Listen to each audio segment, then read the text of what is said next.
No members of the council had access to this audit until you actually broke the news this morning at 6 o'clock in the morning. We had not seen this audit. Now, there were rumblings going on of what it was going to show, but we had not actually laid our eyes on this audit. An NBC6 report sparks immediate change at City Hall as an audit of the city's accounting practices has Mayor Adrian Perkins reimbursing the city for expenses that were called into question. Good evening and thanks for joining us. I'm Jackie Jovic. Well, after months of waiting, the findings of a legislative audit into the city of Shreveport's operations show Mayor Adrian Perkins routinely failed to properly document travel expenses. The same audit details how a change made in 2018 to the city workers' compensation insurance policy violated the city charter and city policy. NBC6 News anchor Dan Jovic broke the story this morning and tonight is sharing one city council member's reaction to the audit. It is our top story tonight. The audit did not reveal anything criminal with the city's insurance policy or the mayor's travel. What it did reveal is that standard policies associated with both were not followed on a consistent basis. The audit comes after former Shreveport Controller Ben Hebert alleged improprieties with the city's accounting practices. It shows when the city changed the agent of record on the city's workers' compensation insurance policy in late 2018, it was in violation of the city charter. The reason? The coverage amount was not approved by City Council and no request for proposal was submitted as required by the city's purchasing policy. The audit also details all travel by Mayor Perkins from January of 2019 until December of last year. He took 23 trips with nearly $36,000 expensed to the city.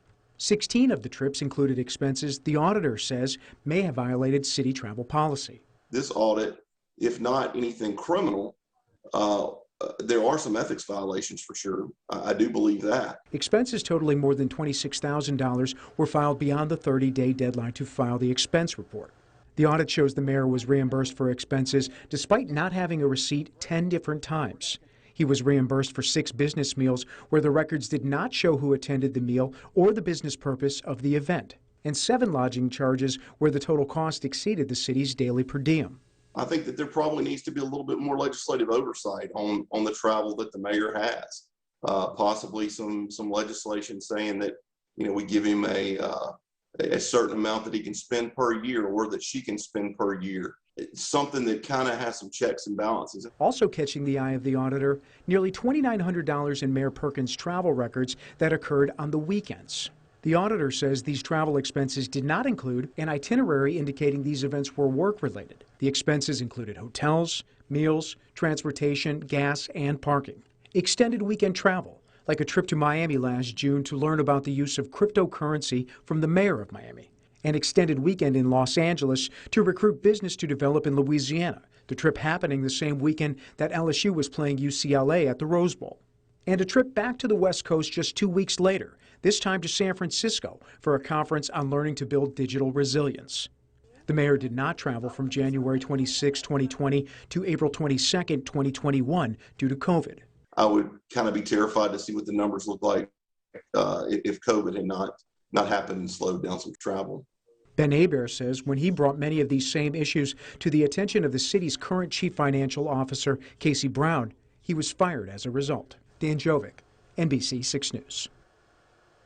Following our report this morning, the mayor's office issued a statement on the legislative audit. The mayor now says he will reimburse the city for all expenses the audit shows may have violated travel and procurement policies. You can read the mayor's full statement on our website, KTALnews.com. And the audit was conducted at the prompting of Councilman John Nicholson. He declined an on-camera interview but sent this statement. He says, quote, "I thank the Louisiana Legislative Auditor and his staff for their diligent work on the investigative audit conducted at my request. And I expect the administration and the council to take all steps necessary to ensure the errors reflected in the audit are not repeated. Transparency and compliance with the rules governing the conduct of elected officials benefit us all."